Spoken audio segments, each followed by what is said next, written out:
What's up, everyone? Thralls here once again. I'm Necrotic Nick, and I have an album review for you. And this one was pretty damn anticipated in terms of ones we were all kind of looking forward to in the Thralls camp. We are going to go over the first full length in 7 years from Cynic, Ascension Codes. This comes out on the 26th of November on Season of Mist Records. Formed in 1987 in Miami, Florida. This is their third full-length album. Paul Masvidal, pretty much the only original member. Now, this band has had quite a history of breakups and reformations. The most recent breakup was in 2015, where essentially Sean Reinhart and Paul Masvidal had essentially their split in terms of the 50-50 creative partnership that they had with Cynic. I believe Sean felt as though that creative partnership had dissolved over the years, and pretty much there was an ensuing legal battle, and in 2017, Sean Reinhart allowed Paul Masvidal to continue on with the project unabated, and in 2018, we actually had a track come out, Humanoid, and that featured Paul Masvidal, Sean Malone. Now, nothing kind of came of that. Like, it came out in 2018, and then literally it was just kind of silence.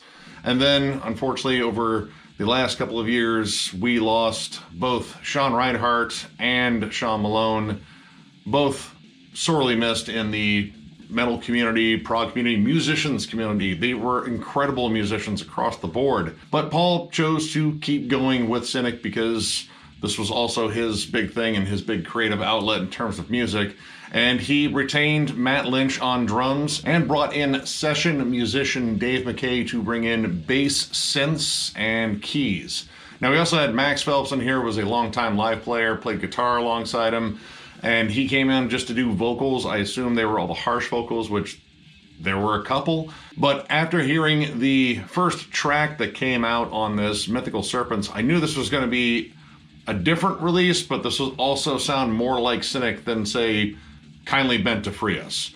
Kindly Bent to Free Us was kind of a divisive album with some. I thought it was good, but it really didn't have the big Cynic feel. Like, in fact, most of the metal elements were kind of gone on that in favor of more prog rock. I mean, it definitely still had the jazz fusion elements that Cynic were known for, but it was just a very different album.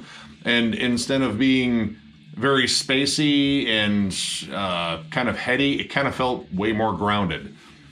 This definitely brings back the space. The space is really, really back. Now, right away, there was kind of an issue with this when I noticed there were 18 tracks and literally almost between every single track in here, there was an interlude. So not only is there an intro and an outro track that are both short and spacey, and there's also a whole bunch of interludes, and if anyone knows how much I love interludes, oh my god, this was kind of hard to get through just in terms of like, dude, I just want to skip this fucking track, but I feel like I have to listen to it because it's part of it. But luckily, most of them aren't long, and they do feature some interesting playing and some weird voices speaking in some language that I don't understand, probably saying something maybe relevant to the spacey concepts on here, which I'm probably going to be using space or spacey or spacious. I don't know.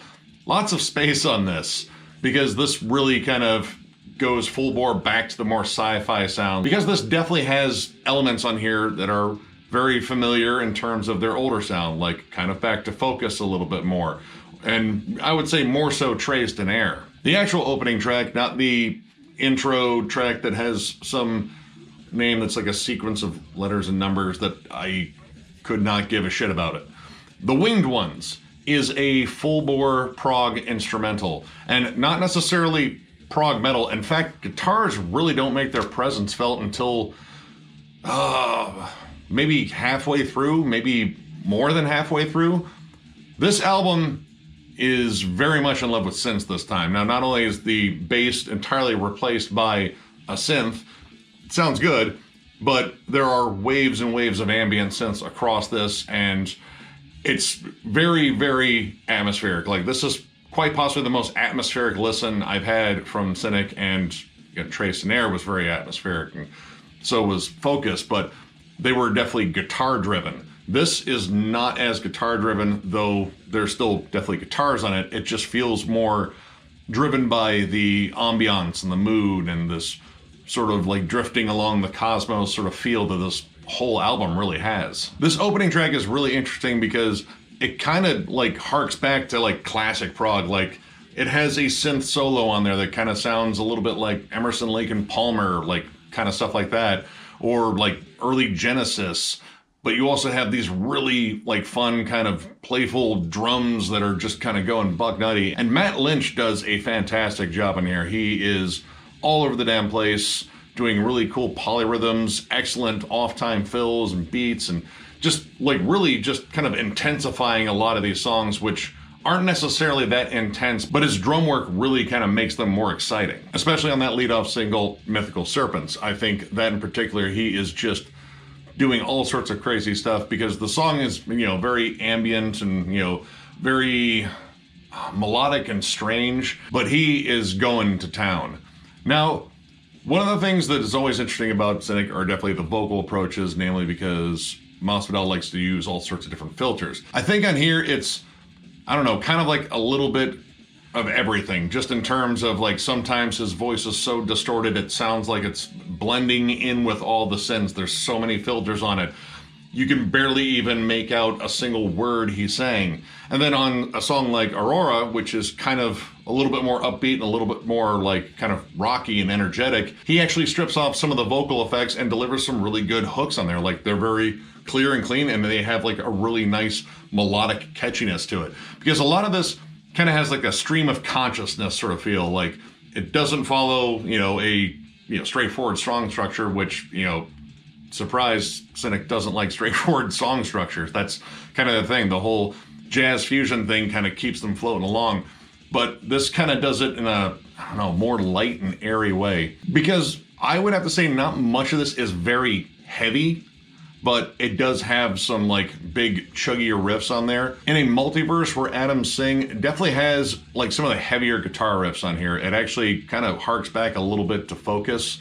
It just feels a little bit more raw and intense, or at least as raw and intense as this album gets, because it's not raw. It's very kind of soft, but still, I don't know, this is the closest they've sounded to the stuff that people really like by Cynic, but still it's kind of its own thing. And this, again, labors a lot of atmosphere, and sometimes it overdoes it. Now, not only do you have all those interludes and intro and outro, the track DNA Activation Template. I was actually excited for that track because this is the only time where they had a back-to-back track with no interlude in it. Six-dimensional archetype, the song before it. Really awesome song. Great songwriting on there. Lots of good, you know, peaks and valleys in it. I was like, all right, now I get another song like that because this is like a 5.5 minute long song. And 3.5 minutes of it is just spacey samples and ambiance and what sounds like a robotic auctioneer occasionally spouting off things. What was that? Tweaky was the little robot from Buck Rogers, the beady beady beady guy. Yeah, it sounds like that. Or Robbie the Robot from Forbidden Planet. I know that he wants to create this big spacey open feel, like, you know, be one with the cosmos sort of thing, but that was too much. Literally 3 minutes of a song, because it does end with music. All of a sudden at about the 2 minute mark, or maybe 2.5, a song kicks in and it sounds awesome. It's a really cool instrumental, but it's only like 2 minutes, and the rest of it is all just that sampling and weird ambiance. It just feels like a waste of space.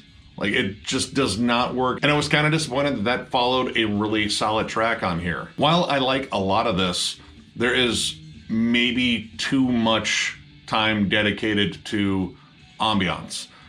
This needs to rock occasionally, and it does, but not quite enough. Like, I feel like it's almost 50-50 in terms of just ambient, you know, synthy waves and such, and then flat out like riffs and a lot of the cool guitar work that Cynic is known for. What really sucks about that, though, is whenever those heavier moments show up, they're really good, and you really want them to continue on, because as soon as you hear them, you instantly recognize it as that sort of classic Cynic sound. Like, the playing has not dropped off one bit.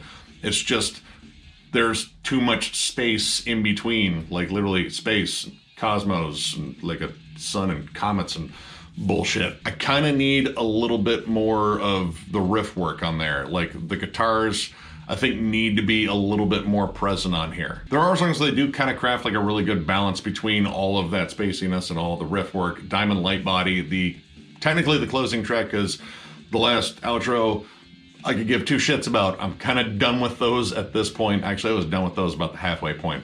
But that last song is really good. It embodies pretty much everything they do well on there. The last part of it has a really catchy refrain and main riff to it that I think is one of the best on the album. And they really do pretty much everything they've done on this album really well. And at that point, none of it sounds like too much. They kind of like, even out the doses of everything that they do well on there.